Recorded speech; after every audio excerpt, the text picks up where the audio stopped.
পবিত্র ঈদ উল আজহা উপলক্ষে নিউ জার্সির পেটারসন শহর সেজেছে অন্যরূপে। বাংলাদেশি অধ্যুষিত এই শহরে অনুষ্ঠিত হয় ঈদ উল আজহার বিশাল জামাত। অংশ নেন সহস্রাধিক মুসল্লি।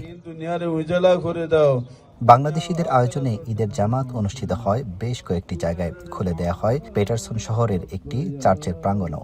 আমরা যেন হযরত ইব্রাহিম আলাইহিসসালাম এবং হযরত ইসমাইল আলাইহিসসালাম থেকে আমরা শিক্ষা নিতে পারি এবং আমাদের নিজের জীবনে সেটা কাজে লাগাতে পারি।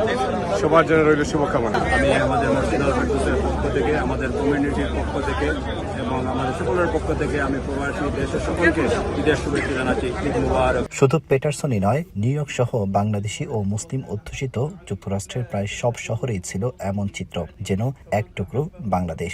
জ্যাকসন হাইটস, জামাইকা কিংবা ব্রঙ্কসের অলিগলিতেও যেন ঢাকার চিরচেনা রূপ। পেটারসন মসজিদ আল ফেরদৌসের উদ্যোগে আজকে আমরা বিশাল ঈদের জামাত আদায় করলাম। আলহামদুলিল্লাহ, এখানে কমিউনিটি সকলের জন্য দোয়া হয়েছে, সর্বোপরি মুসলিম উম্মার জন্য দোয়া হয়েছে। আল্লাহু আকবার, আল্লাহু আকবার, লা ইলাহা ইল্লাল্লাহু, আল্লাহু আকবার, আল্লাহু আকবার, ওয়া লিল্লাহিল হামদ। আপনাদের সবাইকে জানাচ্ছি মসজিদ আল ফেরদৌসের পক্ষ থেকে ঈদ উল আজহার শুভেচ্ছা। ঈদ মুবারক। মিশিগানের কনকনে বাতাস কিংবা টেক্সাসের তপ্ত রোদ, সবখানেই প্রবাসী বাংলাদেশিরা মেতে ওঠেন ঈদের খুশিতে।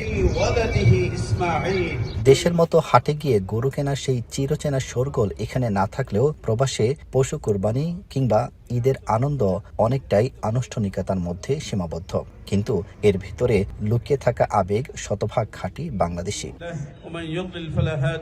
আব্দুল আহাদ, এখন, যুক্তরাষ্ট্র।